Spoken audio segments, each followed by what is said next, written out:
I'm Mike Quackenbush. This is Till We Make It, and today I want to go over everything you're going to need to know about licensing and permature in professional wrestling.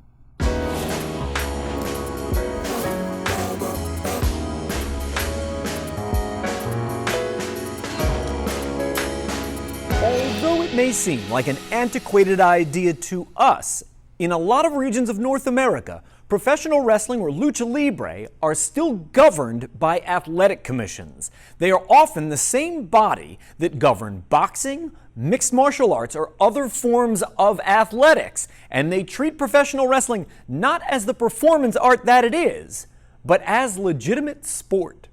And you and I know that professional wrestling is not legitimate sport, nor has it been for more than 100 years. However, the legislature in various states, provinces, and cities is a little behind the times. Recently, I happened to be in a conversation with someone who was asking about how they go about getting licensed to wrestle. And some places that you travel to in the course of your career, you may need to be licensed. But it isn't just wrestlers being licensed by these governing bodies. Depending on where you're going, certain states also expect you to carry a license if you are a promoter, referee, or any other personality that might set foot in the ring, like a manager or valet.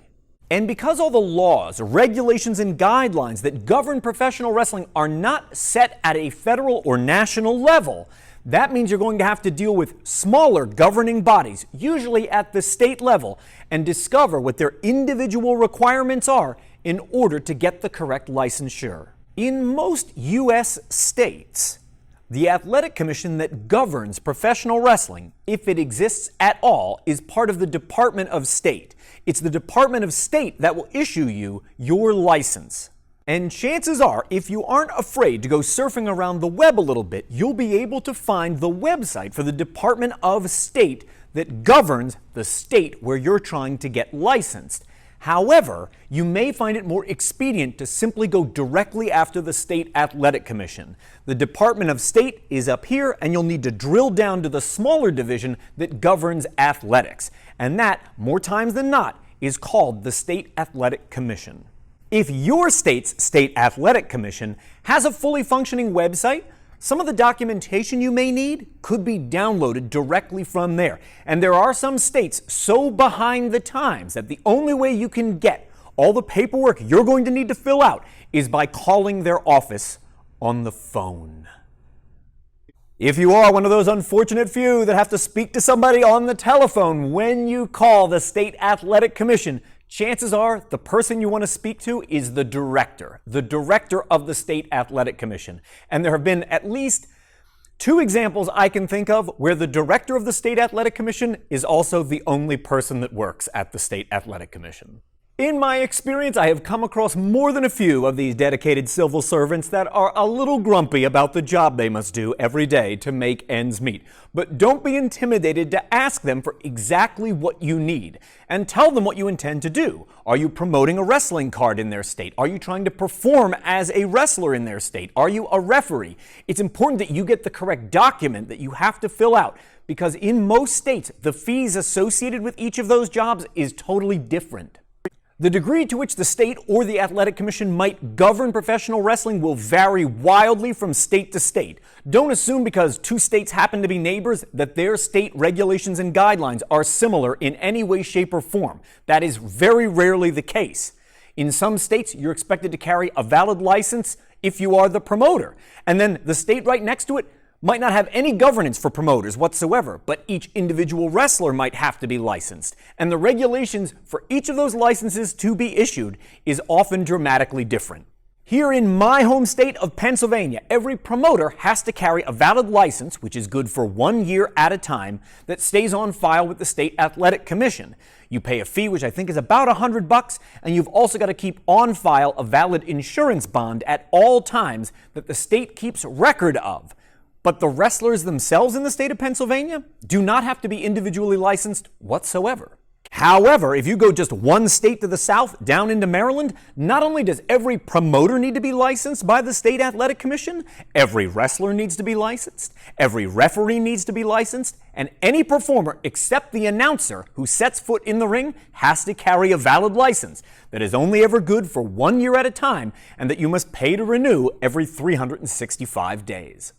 A lot of places that you're going to travel these days really just require you to fill out the correct paperwork, include whatever the fee is, it's $25, it's $40, it's $50, and mail it off sufficiently in advance to the State Athletic Commission that it can go through all of the bureaucratic red tape. You get your nice little card issued to you and it's sent back to you in the mail. And it tends to be fairly efficient. I don't think I've ever waited more than 6 weeks in any state to get my license.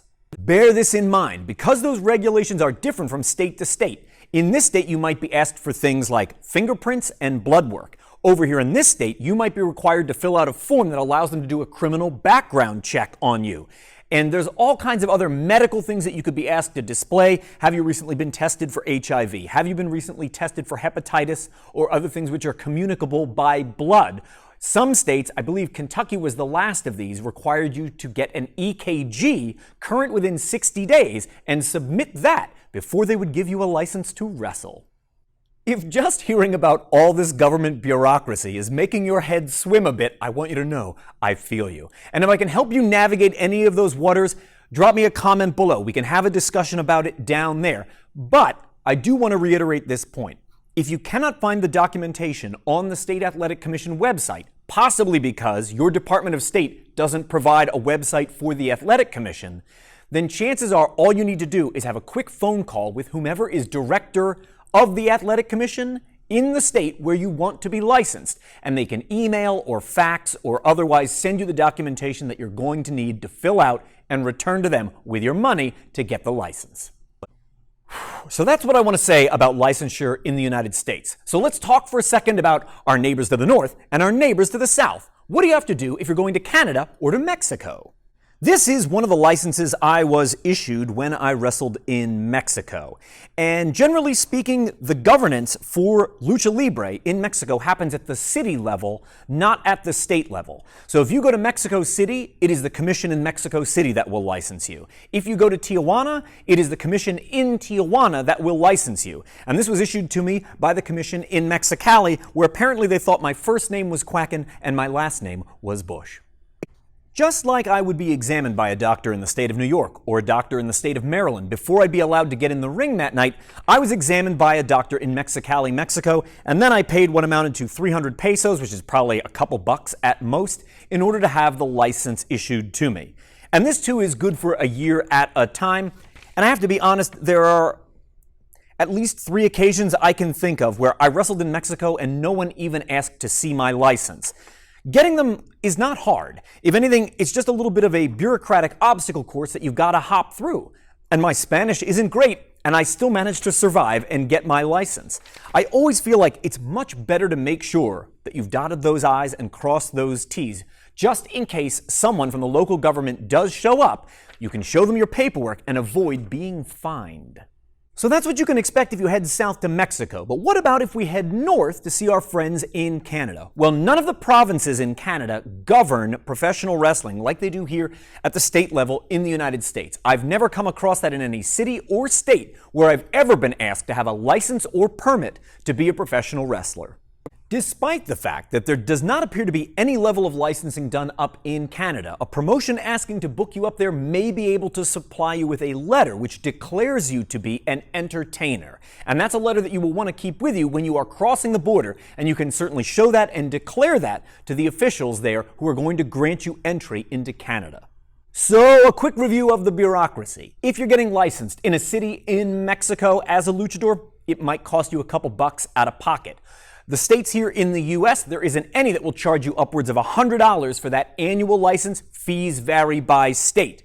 And if you're getting that letter that declares you to be an entertainer entering Canada, that doesn't cost you 1 red cent. So after wading a bit into this pool of governmental poppycock, you might think to yourself, Mike, why on earth would I be refused the privilege of being a professional wrestler anywhere that I go? Well, Some places, some states anyway, differ in their decision-making process, especially if they're asking you for medical information. If you have anything that could be communicable by blood, it's entirely possible they will refuse you a license. I would say the most common reason people have their licenses refused at the state level is because they do have a criminal record. And there are at least 4, if not 5 states where still on the books, if you have more than one legal alias, they will refuse you a license to be a professional wrestler. So fill out those applications honestly and thoroughly to make sure you get a fair shake from the state government deciding that for you. And if you are entering into Mexico, especially in the federal district, keep in mind they govern mask rules as it relates to professional wrestling very seriously.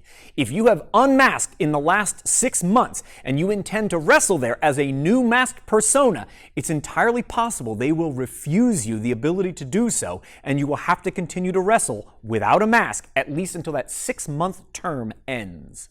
I am delighted to tell you that more than half the United States have deregulated professional wrestling, and yet there are a bunch of states out there where you still have to go through all the bureaucratic hoops to get the correct paperwork in order so that you can wrestle there. Your best bet is to ask whatever promotion is looking to hire you if that's something you need to concern yourself with, and some promotions will reimburse you for the cost of the license. Not all, but some, and that might be something you want to negotiate at the very top of the conversation. I hope all this information has been useful to you, and I am curious to know, are there any strange hoops you've had to jump through to get a license somewhere that you've wrestled? I would love to hear your story below in the comments.